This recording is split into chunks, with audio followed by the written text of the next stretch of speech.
We are back here on the GSMC Chip Shot Football Podcast to continue the series that I started yesterday on some of the biggest remaining questions around the NFL, but breaking it down by division. Yesterday we talked about the NFC North, and now I wanted to get to the NFC East and just go down the line until we go through all divisions in the next few days. This topic going on with the preseason, just starting in about 3 minutes now, kicking off with the Lions and the Giants and also the Patriots and the Carolina Panthers playing in just a matter of minutes. So if you're not watching this, probably tune into those games. I'm going to try to catch as much of that as I can. Just to see Drake May play, Malik Neighbors play. It should be some interesting points of this, even though it is the preseason. But with that being said, we can start talking about some of the biggest questions around some of the teams that are playing tonight, in the New York Giants being one of those teams. We're going to get to that, but not before we talk about the Philadelphia Eagles. One of their biggest remaining questions to me, or their biggest remaining question, I should say, is how will this secondary, line up with all the new pieces that they have? How will this look now in 2024? Because there could be a lot of changes coming in just from one year to another.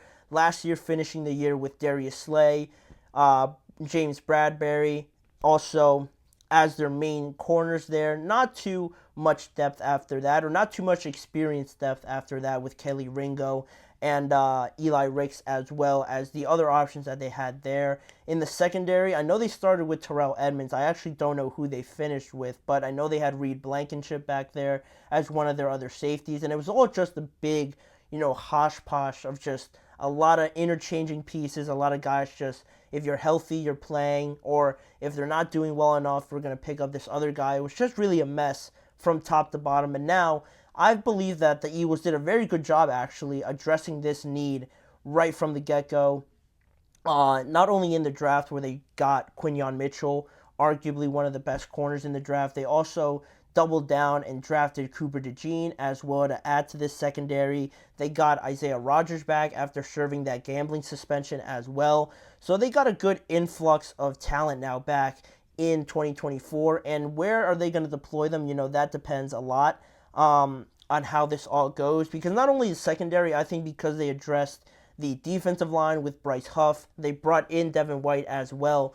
They addressed the first two lines of defense pretty adamantly, pretty well, I would say, in free agency. So now it really leaves the secondary as the only thing to be figured out. And there's a lot of interchanging pieces, like I said.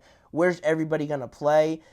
I wanted to highlight Quinyon Mitchell really to start and just to talk about really throughout this portion of this segment, just because he seems like the one that could create the most noise out of this group in the secondary, just because already in training camp, he's getting a lot of rave reviews. He's already running with the first team defense, albeit in the slot. He's had great matchups against A.J. Brown. He's also gotten praise from Devontae Smith. And again, he's starting already pretty much with the first team defense. So I like the paint and I like the trajectory that Quinyon Mitchell is giving up right now at this point.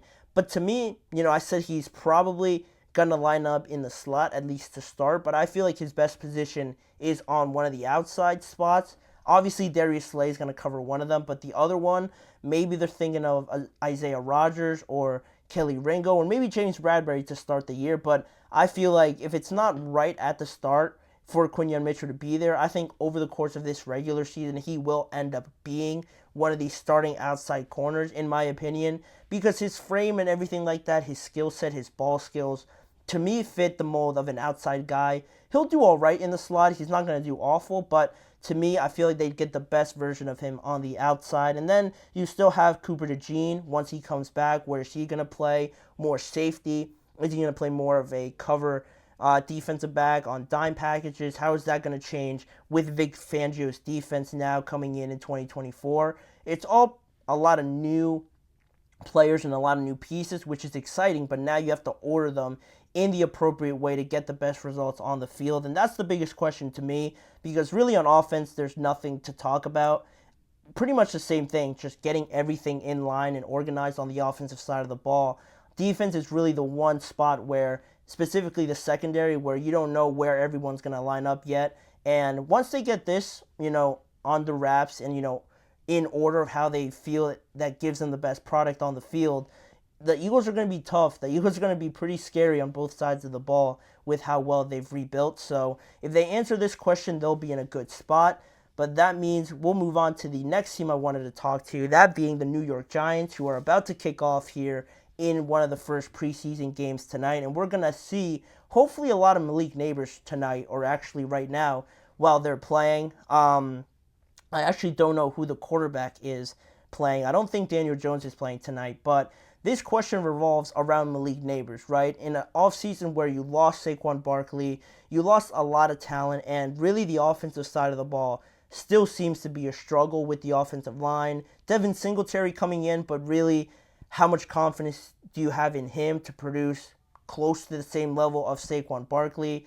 On the wide receiver side, you have Wan'Dale Robinson, you have Darius Slayton, also Jalen Hyatt, all these guys that are nice pieces. They're not awful by any means, but I think Malik really is that game changer. You already saw the season that he had at LSU, considered one of the best receivers in this entire draft class, in a class that also had Marvin Harrison. A lot of people would have taken Malik Neighbors over him, and the Giants had the situation where he was the best player on the board, and now it really all depends on how quickly they can make Malik Neighbors, become this number one option, because already it has been seen in training camp that he has been impressing a lot. Arguably, their brightest spot in general in training camp so far. You see all the plays that he's making already. He's on every highlight reel, it seems, and even with the, some of the fights that they had with the Detroit Lions, he was in there making plays, and, maybe you don't want to see him in fights, but everything that is coming out of the Giants camp is revolving around Malik Neighbors, and I believe he has that sort of persona, that aura that the Giants really need. They need a star like this, not only because every team needs a star like this at the receiver position, but also you're talking about New York, this market, all the bright lights and everything. You need a guy like this to fill up the stadium and have the fans coming in to watch him play. I think Malik can do that, but now it just depends on the New York Giants. How quickly can they, get the ball to him, game plan, scheme everything up around Malik Neighbors, have enough time to protect Daniel Jones to get Malik Neighbors the ball. All of that is going to depend on the Giants, and if they're able to do that, at the very least, get the ball in Malik Neighbors' hands, it'll go a lot better for them. If not, then they're going to struggle. It's only going to get frustrating, and I don't think Malik Neighbors knows how good he is, and the fact that he might not be getting the ball a lot because of the Giants, shortcomings, would really unravel this whole thing, and it's not going to be pretty on the sidelines, I'll tell you that right now, just because Malik Neighbors has a standard for himself, and if the Giants are falling short of that and they're just losing on top of that, it's not going to be pretty, and that's the last thing you want in New York as well, where everything gets amplified at any point in time. So it is huge for them to get him the ball. How quickly they could game plan around that will be huge in determining how much success they have on the field. Then moving on to the next team, America's team, the Dallas Cowboys. It all revolves around the contract negotiations, right? We haven't heard much for, I think, 2 weeks now, since lastly I said that Stephen Jones and Jerry Jones were feeling optimistic about it. They sent new offers to CeeDee Lamb and Dak, but I guess you could say, or could assume, that those new offers weren't good enough, or else maybe we would have seen something get done. Nothing has really been updated, right? This just seems to be the same question that we want to get updated on over the course of this offseason. It still remains the same problems. How and when will this get done? CeeDee is still absent from training camp, so we're already starting the preseason and CeeDee Lamb's not there. Not to say that he's not training and getting ready, but you want him there with all the expectations year in and year out for the Cowboys, a contract year for Dak Prescott potentially, and the final year of Mike McCarthy's contract as well. So if you're missing one of your biggest stars, it doesn't paint a good picture. And the fact that this is going on too long also is not a good look on the Cowboys as well, and on Jerry Jones and Stephen Jones also. So the sooner they get this done, the easier it will, get for them going into the season. A lot of the pressure will be let up on. To some extent, there's always going to be that pressure just because they're the Cowboys. But overall, How long will these go on? When will we see some sort of resolution with at least Dak or CD? We are expecting that. I can't tell you how quickly it can come before we get to see something happen here, but that's still the same old Cowboys trying to resolve these contract negotiations. How quickly they get that done, we'll at least see some progress this offseason. And then the last team I'll mention here quickly is the Washington Commanders. I touched on it just before in the last segment, talking about maybe them being in the running for Brandon Ayuk.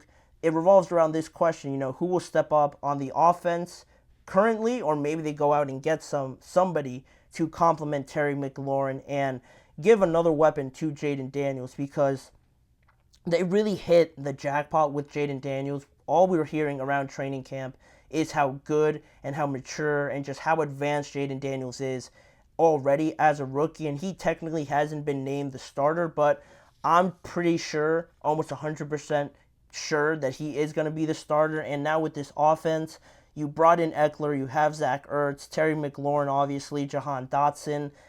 To me, it's still needing another guy, at least to the level of Terry McLaurin, to be in there to really make this offense a contending offense and a scary offense going forward.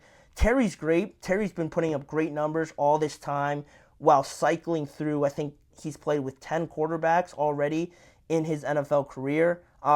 He's still producing great numbers, but now that you have that piece, that main franchise guy, I feel like it gives you more incentive, more of a desire to go out and get some more weapons. And that's why I bring up Brandon Ayuk, because it just makes sense with that relationship that he has with Jaden Daniels already. The Commanders can't screw this up. It seems like they already got the hardest position to figure out in Jaden Daniels.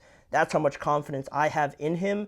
Now they just have to do, I guess, the easier stuff to find the pieces around him. And maybe at worst, they don't do it until next offseason, and this is sort of just a feel it out process. But I don't want this to carry on too long. I think this needs to be at the top of the list for the Commanders to ideally answer it this offseason, but if they can't, at the latest do it next year and then head into year 2 with 2 great receivers for Jaden Daniels to really take that next step in his development. But that's where I see it, pretty plain and simple for the Commanders. They've done a great job of improving this team from top to bottom, from the organizational, members to the players on the field. They've done everything except get that next weapon. So if they can do that, I'm even more excited for the Commanders to watch them play. And that's something you don't typically hear from anybody in the NFL or just a fan of the NFL in general. But that's how much confidence in them I have. I like Jaden Daniels, and hopefully they don't screw this up.